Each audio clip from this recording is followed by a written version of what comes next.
Hi friends, today we will learn class 6 NCERT history book our past chapter 2 from hunting gathering to growing food. This is part 4, so let's start.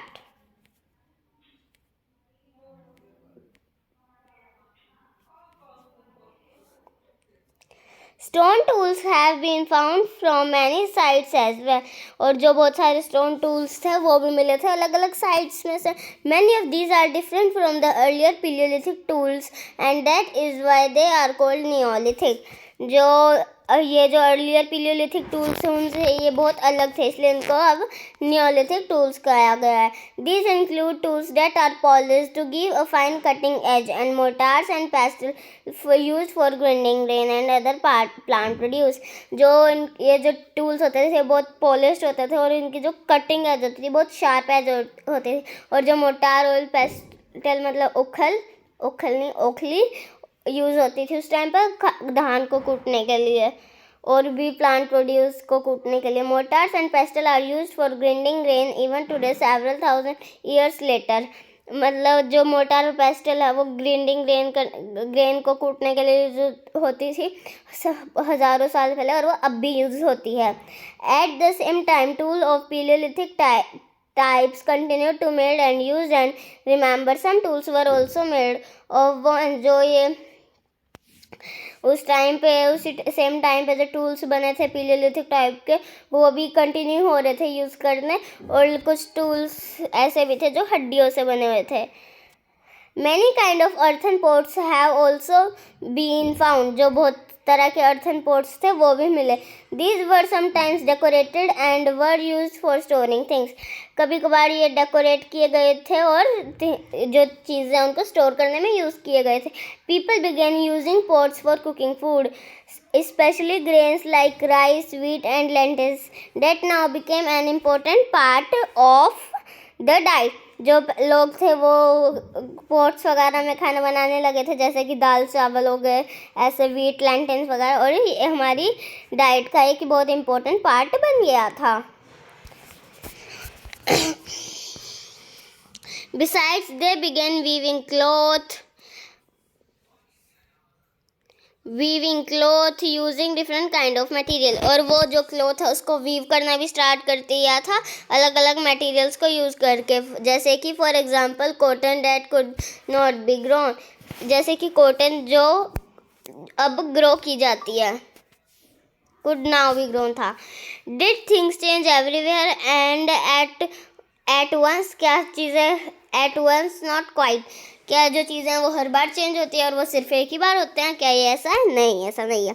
In many areas, men and women still continue to hunt and gather food, and elsewhere people adopted farming and herding slowly over several thousand years. कुछ areas में man और women है वो still अब भी hunting और gathering ही कर रहे हैं, लेकिन कहीं कहीं पर फार्मिंग और हर्डिंग को अपना लिया है slowly. Beside, in some cases, people try to combine these activities, doing different things during different seasons. इन्हीं तरह में पीपल ने क्या कंबाइन इन एक्टिविटी को करने की ट्राई किया है अलग अलग जगह अलग अलग थिंग को यूज़ करके और अलग अलग सीजन में. A closer look living and dying in Mehrgarh. Find the Mehrgarh on map 2. So let's find page 2. ये रहा Mehrgarh. कहाँ है? Where is Mehrgarh? I found it. ये रहा Mehrgarh. Now let's go to page number 10 now. This site is located in fertile plain near the Bolan Pass, which is one of the most important routes into Iran. ये जो मेहरगढ़ है वो एक ऐसी site पे एक फर्टाइल साइट पे है जो बोलान के पास है और जो कि बहुत इम्पोर्टेंट साइट ईरानियन की एक बहुत इम्पोर्टेंट रूट है. Mehrgarh was probably one of the places where people learned to grow barley and wheat and reared sheep and goat for the first time in this area. ये जो मेहरगढ़ है वहाँ पर जो है एक ऐसी जगह है जहाँ पीपल ने बार्ले और वीट उगाना शुरू किया सीखा था और गाय भैंस चराना फर्स्ट टाइम सीखा. हुआ था उस एरिया में. It is one of the earliest village that we know about. हमें जिस विलेज के बारे में जितनी विलेजों के बारे में पता है उनमें से ये सबसे अर्लीस्ट है, मतलब सबसे पहली है. At this site many animal bones were found. इस साइट में बहुत सारी एनिमल्स बोन भी मिली थी. Bone of wild animals such as deer and pig and also bone of sheep and goat were found. इस एरिया में जो वाइल्ड एनिमल्स हैं जैसे डियर और पिग, इनकी बोन्स मिली थी और शीप और गॉट की बोन्स भी मिली थी. Other find at मेरगढ़ includes remain of square और rectangular houses. और जो मेरगढ़ में remains है वो क्या include करते हैं? Square और rectangular house. Each house had 4 or more compartments. और जो सारे जितने भी घर थे उनमें एक से ज़्यादा compartment थे. Some of which may have been used for storage. इनमें से कुछ जो है वो storage के लिए use किए जाते थे. When people die, their relatives and friends generally pay respect to them. जो मतलब जब कोई लोग डाई हो जाते हैं, मर जाते हैं, उनके जो रिलेटिव या फ्रेंड थे वो उनकी रिस्पेक्ट करते थे. उनकी respect people look after them. People उनकी देखते थे, उनकी जो मतलब उस घर में थे जो. Perhaps in the belief that this is some form of life after death. तो ये एक ऐसी बिलीफ थी, इसमें लाइफ थी after death.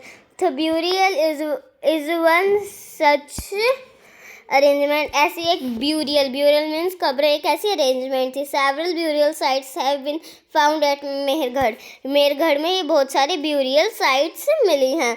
In one instance the dead person was buried with goats which were probably mean to serve as food in next world. जो कुछ लोग हैं उनकी जो डेड बॉडी थी वो किसके साथ दफन कर दी जाती थी? गोट के लिए, जो मतलब उनको अगले वर्ल्ड में खाने के लिए काम आएंगी. Now elsewhere. Cave painting in France. Find France in your Atlas. आपके पास एटलस है, उसमें आपको फ्रांस ढूंढना है. फ्रांस यूरोप में है, ये वर्ल्ड की बिगेस्ट कंट्री है. The painting below is from a cave in France. तो ये जो नीचे पेंटिंग है ये फ्रांस की एक केव की है. This site was discovered by 4 school children more than 100 years ago.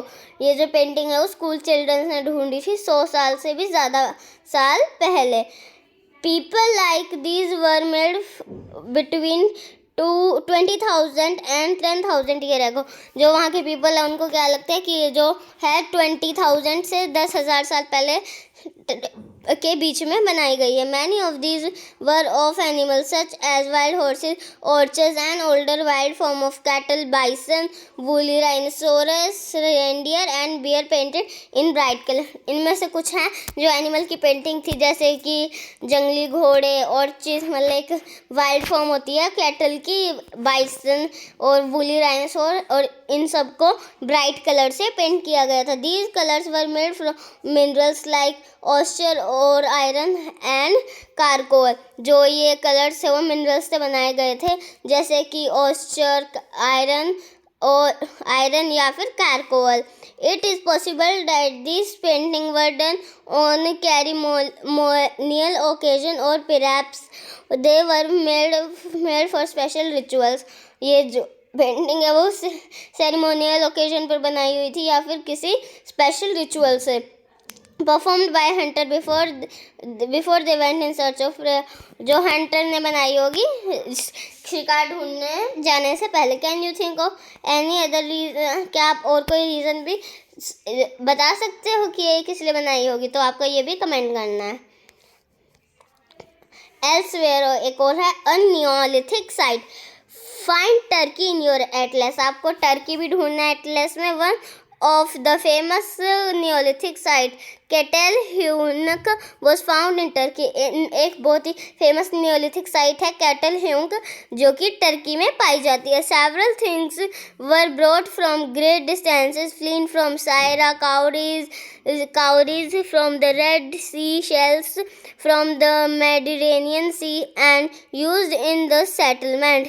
जो ये बहुत सारी थिंग है वो अलग अलग डिस्टेंस से मिलती है, जैसे Saira, cowrie, red she sales भी मिले थे मेडिटेरियन सी के, और जो उनकी सेटलमेंट भी मिली थी. Remember there were no carts. Most things would have been carried on the back of pack animals such as cattle or by people. उस टाइम पर कार्ट्स तो होती नहीं थी, तो जो ये लोग थे वो जो कैरी करते थे सामान अपनी बैक पे करते थे, एनिमल की बैक पे या एनिमल या कैटल की बैक पे, या फिर पीपल खुद लेके आते थे. What do you think cowries and shells could have been used for? आपको क्या लगता है जो काउरीज और शेल्स हैं वो किस लिए यूज़ किए जाते हैं? तो आपको ये कमेंट करना है. So our chapter reading is completed. In our part 5 we will do its solution. So if you like this video, please like it, share it, comment it, and don't forget to subscribe it. Bye friends.